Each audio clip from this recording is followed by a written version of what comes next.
This is the right channel for you if you want to future-proof your business, your job, and yourself. Part of my job is to give speeches at trade conferences, customer meetings, and team events. When I talk about new markets and new jobs, every now and then after the keynote, someone says, you know, what you presented on the future markets, some of them aren't really the future at all. They already exist.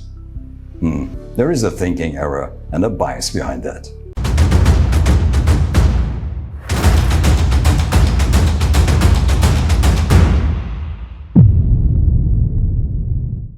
The iPhone didn't have the first touchscreen. Tesla didn't build the first electric cars, and not the first robots. It wasn't Amazon, Google, or Facebook that used the first AI. Amazon was not the first online trader, Google not the first search engine, and Facebook not the first social network. Salesforce was not the first software as a service, and Airbnb didn't invent the platform business. Times will come when our descendants will be surprised and amazed that we did not know the obvious. Seneca said this 2,000 years ago. Seneca is making a point, the same one as science fiction author William Gibson, when he says, "The future is already here, just not yet evenly distributed." What does that mean for your business and your profession?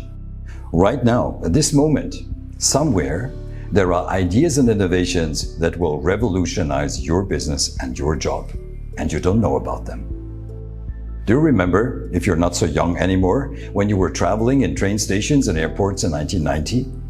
What percentage of travelers carried their luggage and how many had wheels under their suitcases? The usual answer is that about all travelers carried their luggage, and that 10-15 years later, it was the other way around. Hardly anyone still carries a piece of luggage that weighs more than 5 kilograms. When was the wheel invented, or the wheelbarrow? Even such simple and obvious innovations as suitcases with wheels take many decades from the time of their invention, of the idea, to their widespread use.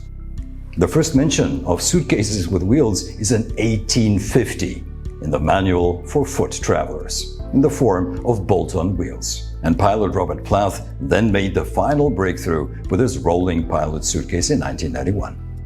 Most people believe that the future is only ever made of what is now being newly invented. They always want to see the new, hear about the brand new trends and the new visions. Neomania is the term for this, the obsession with the new. That's not the future, it's already here, they shout. But no.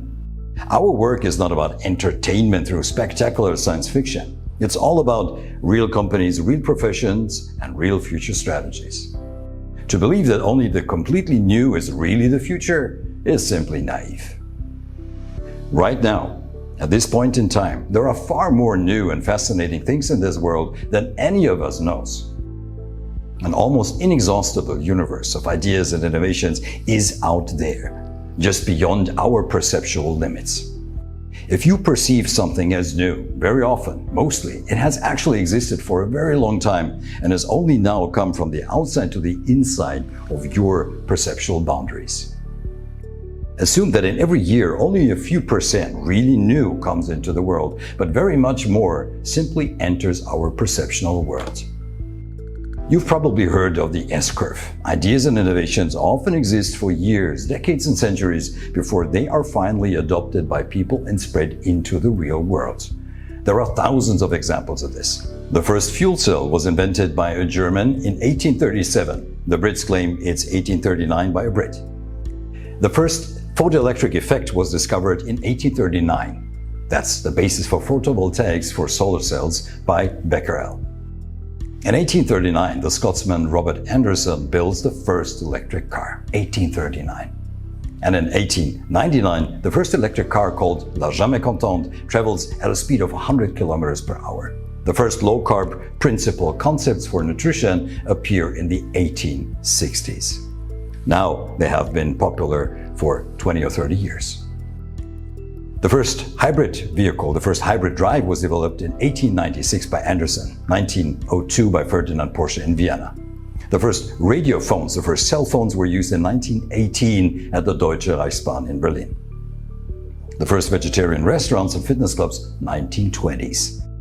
And The first operation of the first video phone, of the first video conference, was in 1936 between Berlin and Leipzig. Just they didn't have Skype or Teams or Zoom. 1970, the first touch screens at CERN and Telefunken are used. 1981, the first navigation system in a Honda passenger car was used. So all these innovations took decades or even centuries before they really made a difference in our lives, before they really became markets. It can take even longer if only the idea exists, but not already the prototype. In 1894, Octave Suzanne wrote a book, The End of Books, and he depicted the idea of the Walkman.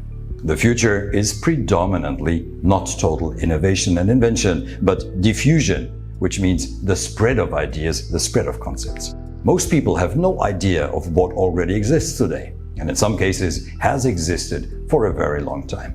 So don't fall prey to neomania. The future is already here, usually. What ideas, innovations, prototypes, concepts, methods have others already developed that you can take up, think about further, concretize and make practically usable, which you can use in your specific business and profession to create better, more pleasant, agreeable and less expensive solutions for your customers for their problems and wishes. And to differentiate yourself from your competitors. After all, that's why professionals systematically scan the startup world to discover opportunities they simply didn't think of themselves. No, I'm not saying you should copy others. I don't think that's very honorable or motivating. I'm saying that you should be inspired in a very simple and practical way to think it further, to think it through to the end, and then so create the new in your business and your profession. Of course, you can also try to invent something completely new that has never been done before. But you don't have to. It is usually too expensive and it takes too long. It is not the best way. Your future, again, is already here. You just haven't recognized it yet. Expand your perceptual boundaries. Look into other markets, other disciplines, and other areas of expertise. The space for your future opportunities and the number of your future opportunities is infinite. And by the way, if you want to find new future opportunities for your company, develop your strategy systematically and solidly, let's talk about how we can do this together. It's easy and affordable even for small businesses. It's fun and it can take your business into a whole new, successful era. That's been my mission and our mission for 30 years. You'll find a link in the show notes. Have a bright future.